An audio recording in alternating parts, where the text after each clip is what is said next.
All right, guys, so we are about 2 weeks out from friendlies against Oman and Uzbekistan, the first friendlies of the Gregg Berhalter era 2.0.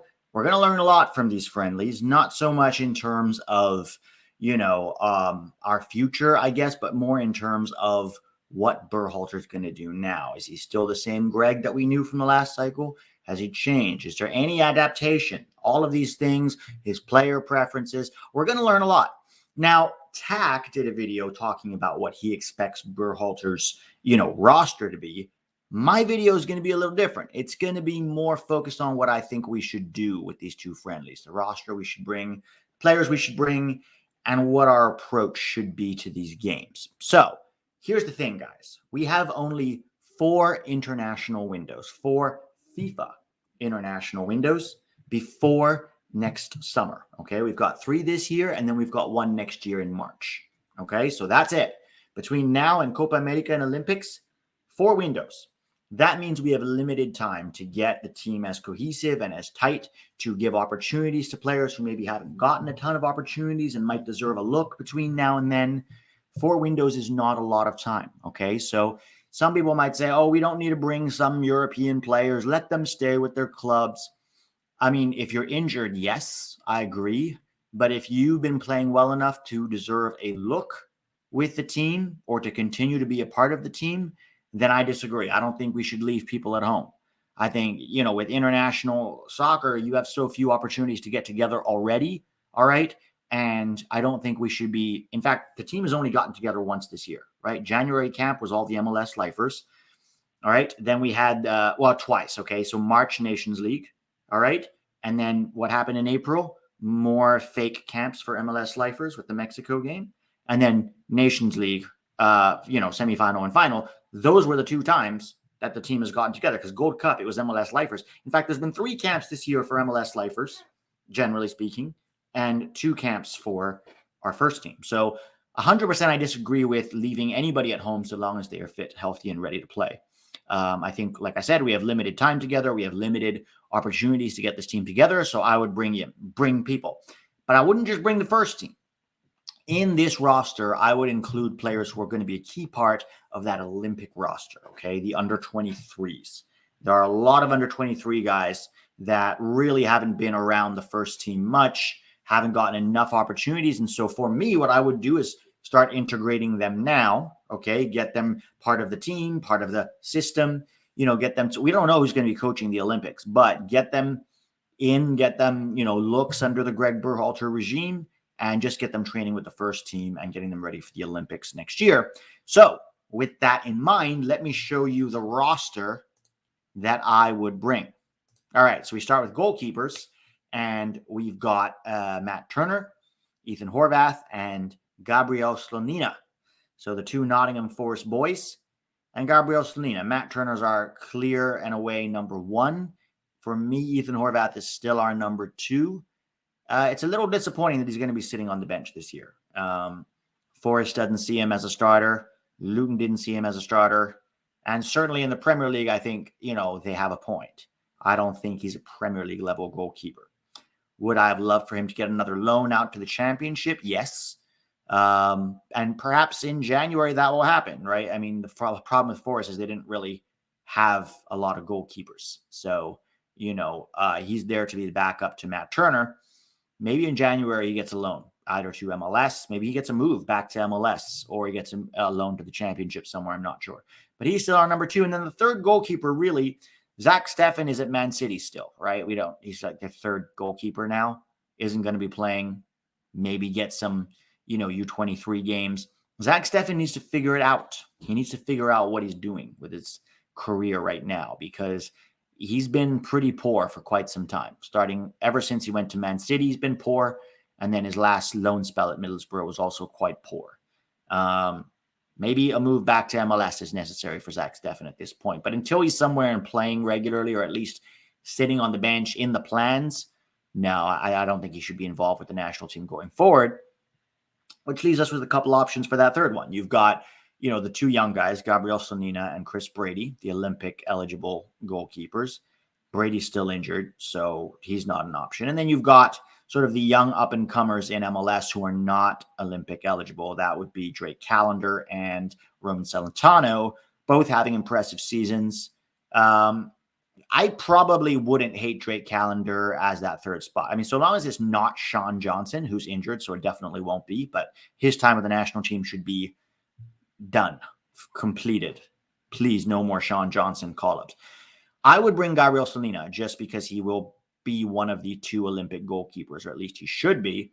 And he is playing regularly now in the Belgian league at 19 years old. So I think it's about the future. It's about preparing guys for the future. Will I be mad if it's Drake Callender? No. I think, Callender has had a good enough season that being the third goalkeeper in a camp like this is probably fine. But I do think just because we're looking more at Olympics next year, as well as Copa America, getting Gaga in now would be a good idea. But I don't think it's going to be Gaga. If it's Gregg, it's probably going to be Drake Callender, which I suppose is fine. I mean, so long as it's not Sean Johnson. So if it's Matt Turner, Ethan Horvath, it won't matter to me too much about the third keeper. If it's Slanina, Callender, or Celentano, I'll be fine with it. All right, so that is goalkeepers. Pretty straightforward. And now we get into fullbacks. And I think the 3 obvious ones are Serginho Dest, Joe Scally, and Anthony Robinson. Sorry, that got cut off there on the PowerPoint. And then Caleb Wiley would be my 4th one, right? Because Caleb Wiley is Olympic eligible, was impressive in the Under-20 World Cup, will probably be a starter or one of the starters. I toyed with the idea of maybe bringing Brian Reynolds. Honestly, I'd be fine with Brian Reynolds as well. Also Olympic eligible. That just makes it 3 right backs and 1 left back. I do want to say Caleb Wiley in Atlanta this year, I don't want to say he's stagnated, but I do want to continue to see progress from him, right? I don't want a George Bellows situation where he sort of reaches his peak at 18 years old and then doesn't really improve much. There are a lot of things that Caleb Wiley can still work on, from his positioning, speed of play, decision-making in and around the box, just defensive sharpness. There are things he can definitely work on, right? And, Jonathan Gomez is now on loan in the Spanish 2nd division, right? So there's still competition for that backup left back spot. Potentially, John Tolkien, who I'm not super high on. I know he got a, free kick goal last week, but if you watched that game, and I did, there continues to be quite a few technical deficiencies in his game. So we'll see, Daewon Jones, not Olympic eligible. So if we're going to be bringing him, it's more as the 4th or 5th, fullback for the Copa America. I'd have Caleb Wiley, but I'm open to alternative options at that spot. The other 3 pretty much pick themselves. Hopefully Gregg doesn't hold any grudges against Joe Scally for calling him out on his overly complex systems, but we'll see. Center backs, I've got Tim Ream, Austin Trusty, Chris Richards, and Jalen Neal. This because Cameron Carter-Vickers is injured. I don't know how bad that injury is, but if it's any kind of muscle injury, probably not the best idea for him to, participate in this camp.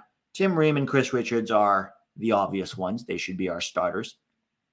Austin Trusty. So the backup left center back is for me between Austin Trusty and John Brooks. I'd be fine if John Brooks got another look.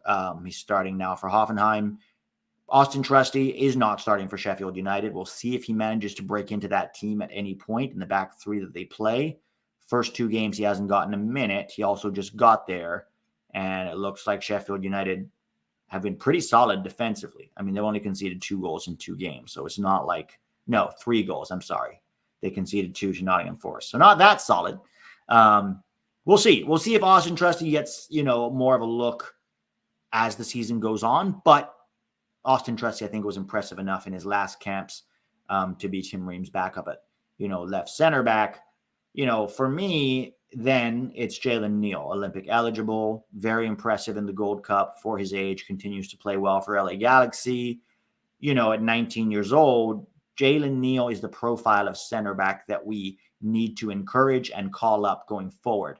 The kind of profile that will elevate us to be a more regular contender, on the global stage, to be a team that plays, the kind of soccer that we want to play, or that the best, teams in the world play. Center backs that can take the ball with their feet, dribble into space, make line-breaking passes, consistently technical and good on the ball in order to keep it.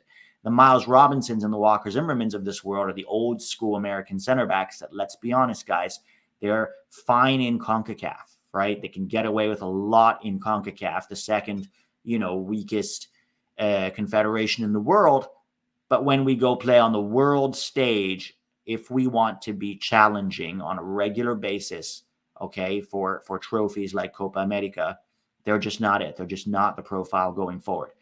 Jalen Neal is, right? The under 20 center backs that we saw in that, World Cup, that under 20 World Cup, they're the guys. That profile of player is what's going to be taking us forward. They're the same as Tim Ream and Chris Richards. And to a degree, Austin Trusty. I don't think Austin Trusty is that good with his feet. So, we'll have to see what happens with him over in the Premier League. But for now, Jalen Neal is there in this camp. I think he deserves it. I think his Gold Cup performances warrant it. And extremely young still, 19 years old for a center back to be performing like he is for both national team and club is quite impressive. Midfielders. Now, unfortunately, Gio Reyna and Tyler Adams do not make this list because Gio Reyna is still somewhat injured. He just started training with the team again. I don't think he'll be going, and that's fine. That's fair. Tyler Adams is still not back for Bournemouth. So these are the six I brought. Johnny Cardoso being very impressive with Internacional right now. Just had a really good performance this last week against in the Copa Libertadores. Weston McKennie, obviously. Yunus Musa, obviously. Luca Del Torre, obviously. Malik Tillman is the next one. So if we're going to play with a 10, which we don't know if Gregg is going to do, then Malik Tillman, it would probably be Gio Reyna's backup. Potentially Luca Del Torre can play there as well. Then you got Obed Vargas. Now, remember, Malik Tillman is still Olympic eligible, right? And there's a good chance he could go play in the Olympics if he's not, a regular contributor with the first team. And then I've got, Obed Vargas there. I think he was very young, but very impressive at the Under-20 World Cup and continues to impress with Seattle. Again, definitely an Olympic contributor next year if he's healthy. So bring him in now, get a look at him. There's no need for Kellen Acosta. In fact, continuing to bring in Kellen Acosta would be detrimental. He is not the profile of player that can elevate us or even be a regular good contributor at a good level. He's just not. And it's time to move on from him. It was time to move on from him a long, long time ago. And let's hope Gregg feels the same way. You and I know that's probably not the truth. He loves his boys. There's a real love for mediocrity. Gregg is in love with it. And then wide forwards, I've got Christian Pulisic, Timothy Weah, Brendan Aronson, and Kevin Paredes. Now, Taylor Booth would have been in this group, but he's injured, so he's not there. Alejandro Zendejas had an impressive game against Club America just last night, got 2 assists, but Alejandro Zendejas had a very, very poor Gold Cup. Very, very poor. I would not bring him for this until he starts performing really consistently. I just wouldn't bring him. I'd rather see Alejandro Zendejas get more opportunities than Jordan Morris and Paul Arriola, simply because they have had endless opportunities and he has had comparatively fewer. But still, after that Gold Cup performance, I think he's got to wait. I really do. I don't think he can continue to just get call-ups indiscriminately. Otherwise, we have the same problem of, performance not being the marker for continued call-ups, right? Brendan Aronson, we'll see how he continues to do with Union Berlin. Not a great start from him. I know he got the hockey assist on the first goal, but was quite poor otherwise and was pulled. Kevin Paredes is a very potential, young player, 20 years old. Was getting a lot of minutes off the bench with Wolfsburg toward the end of last season, even getting some goal contributions, goals and assists, and was injured, but came back last week. So by the time the roster drops on the 30th, should have no problems there. Olympic eligible, can play left back, left wing, probably right wing too. Bring him in now as the fourth, winger, and get him in with the first team. Better to get guys like that in with the first team than continue to give, Jordan Morris and Paul Arriola, guys like that, call-ups. Forwards, our big three, really, guys. It's these three. It's Ricardo Pepi, Fuller and Balogun, and Josh Sargent. which, we complained a lot before. We don't really have a forward. I think we're pretty comfortable. I'm pretty comfortable with these three for now. Everybody else is just hoping for, a spot in if there's injuries or, but these should be our three. Balogun for me is the clear number one, with Sargent and Pepe fighting for number two. Pepe's, in a situation now at his club where, he's behind a very, very good striker in Luke de Jong, and that's not going to change anytime soon. He's going to have to improve. He's going to have to wait for de Jong to either get injured or to need some R&R. And when he does step on the field, he's going to have to show, this is good. We want our guys pushing themselves. We can't freak out when they don't immediately start. He's also 20. Very few clubs at the caliber of PSV have a 20-year-old starting for them, unless he's, Xavi Simons, right? I'm fine with where he's at. I think it's very premature. He did already score a goal. He's been getting, some minutes. Balogun, people might say, well, he needs to figure out his situation before he gets called in camp. I disagree. He's only had 2 caps with this team. He's the, our clear starting striker going forward. He needs to be in camp, and he needs to get reps with the team and to continue to develop chemistry and cohesion. Let's hope Gregg Berhalter doesn't ruin him, right, by trying to force him into a system and try to make him, a Berhalter striker that doesn't score goals but plays well in system. Sargent's on fire, playing really well for Norwich City. Still a very good aerial threat, a good target man, good all-rounder. Can play wide too if necessary. Can play as an 8. Continues to be involved. Still just 23 years old.